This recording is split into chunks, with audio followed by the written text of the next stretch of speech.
So, bottoms up, I guess. I'm gonna pour a handful of jelly beans. Oh my god. Into the taco.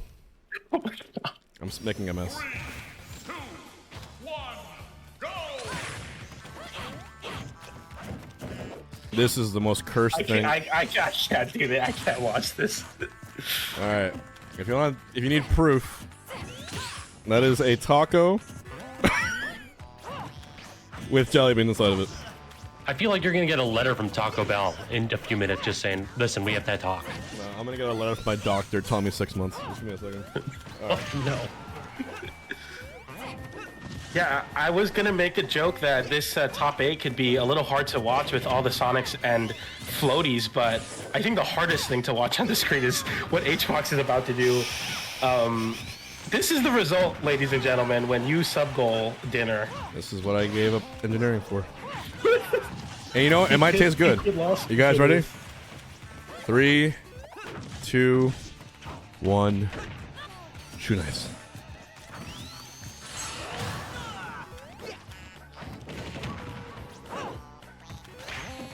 He went in for the top. I noticed. We're waiting with bated breath. We have to get the we have to get the reaction.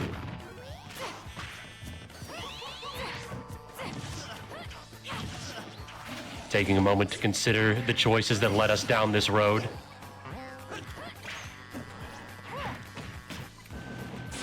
You think about it, if HungryBox didn't hit the rest in Armada, we wouldn't be here. Every rest he's ever hit, every back air he's caught, every side B he's caught on his spacey, every turnip he's caught, every stitch that got thrown away, it's all led to this moment.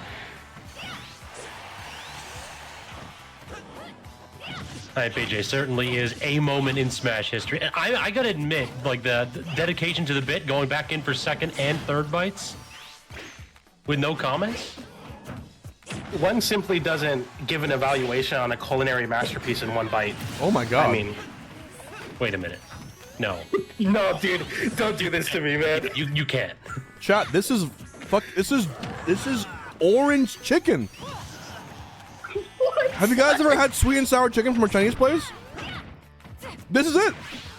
This tastes like orange chicken. I'm not kidding. I am not kidding.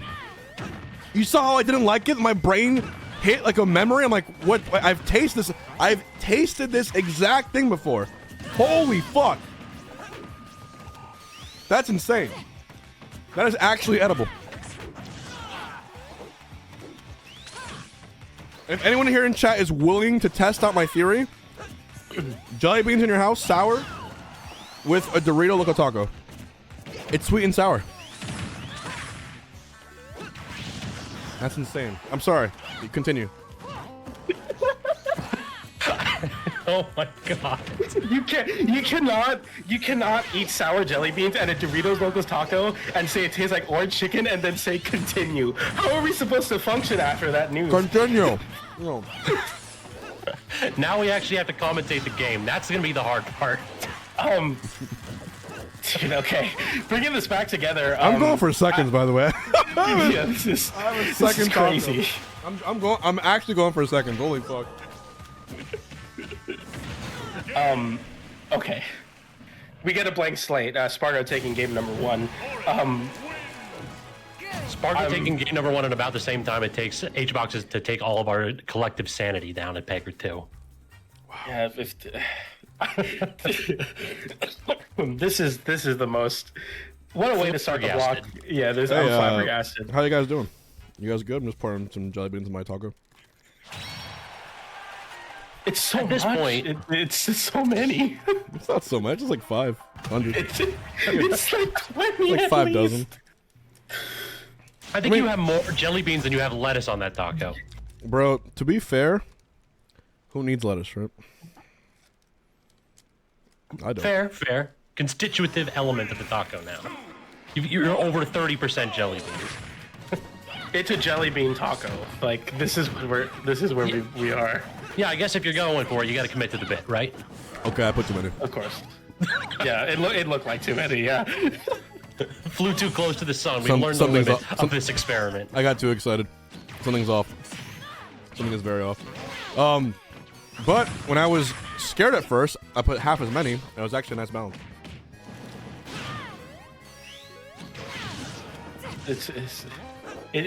It's gone from it's actually edible to nice balance. I can't believe what I'm hearing. This is ridiculous. All right. Well,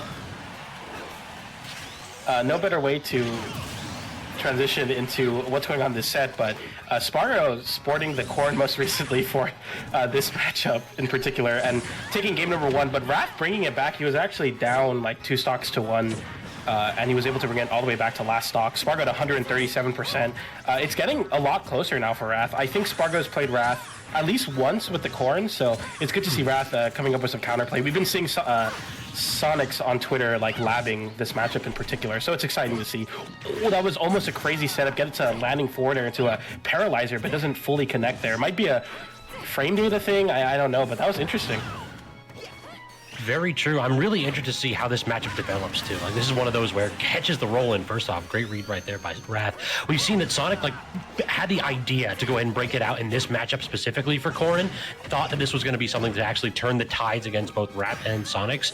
It worked to start off, but now the Sonic players have had a chance to adapt. They started to understand the kind of trick Sparg0 is going for. So I am really excited to see that next level here from Sparg0 if we're going to commit to this character the whole night through.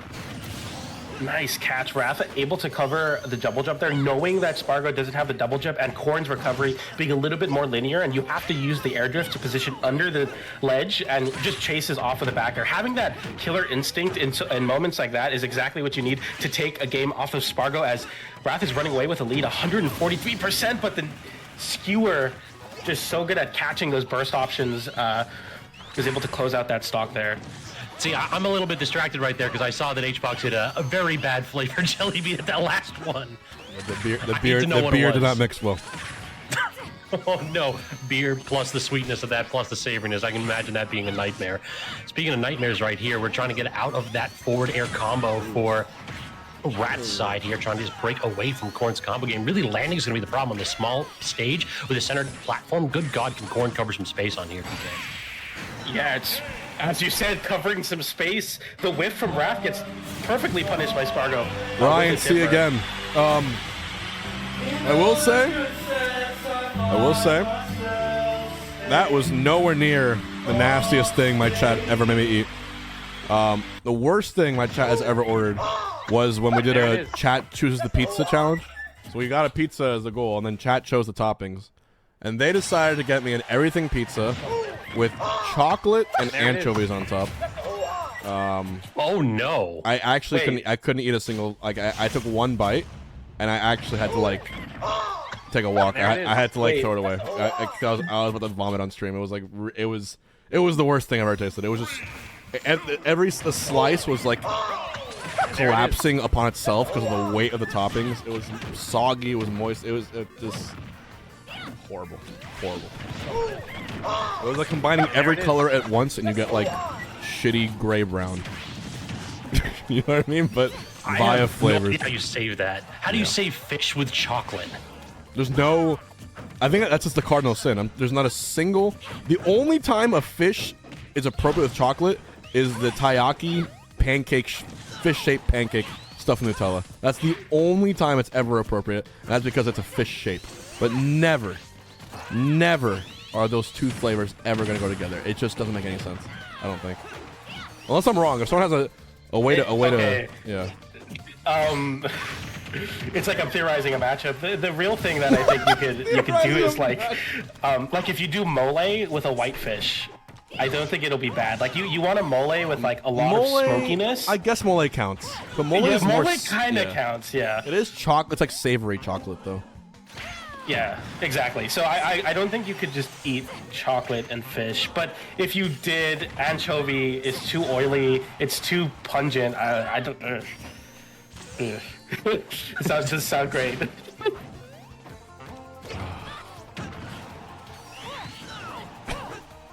I need some water.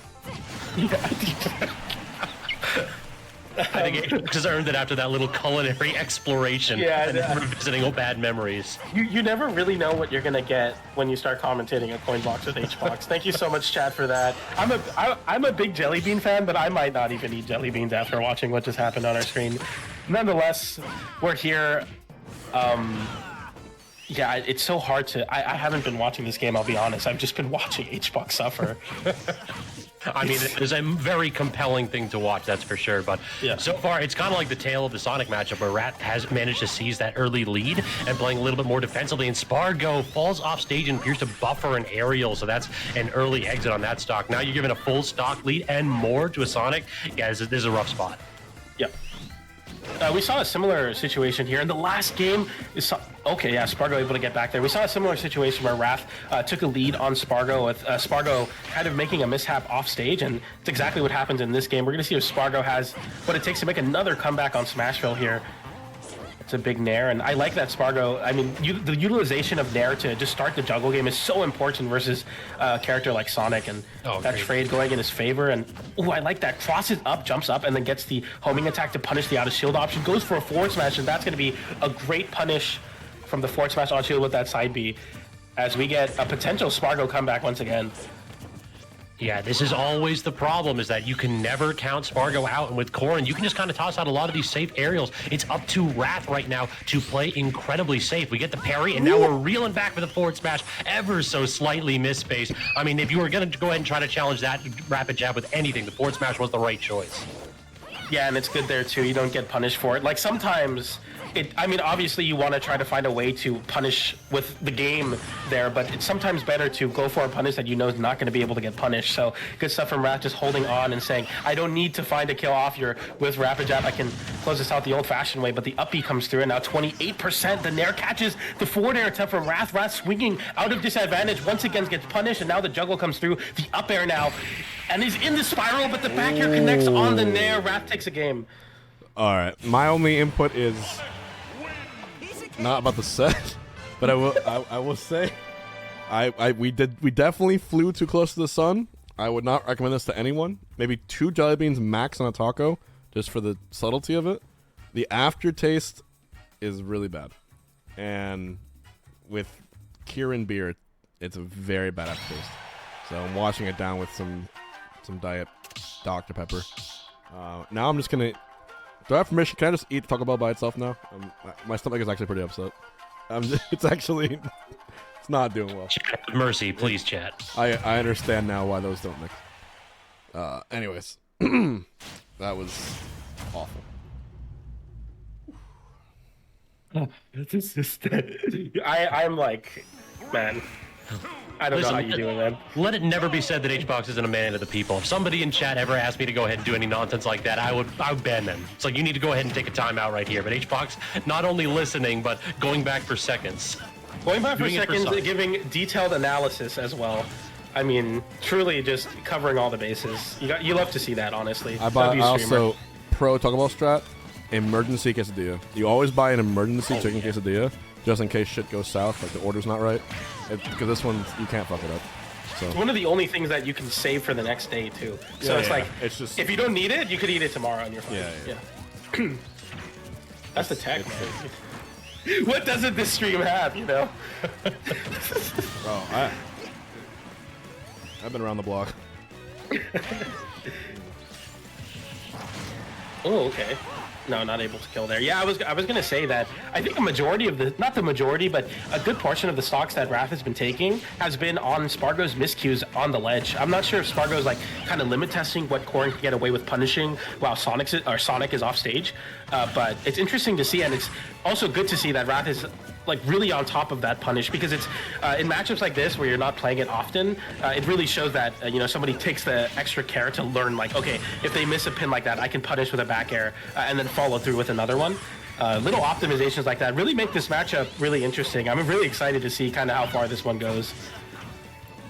Wrath's also starting to find gaps in between Sparg0's hitboxes. Oftentimes, Corrin will be able to toss out 1 to 2 hitboxes, but right there, we're underneath the back air, and then you're able to intercept, forcing Sparg0 into a really awkward position. The up B is just such a good tool for Corrin in this match in particular. How do you intercept that? The wings are so disjointed that Sonic has a lot of trouble intercepting it, and then also you have a little bit of inbound on startup.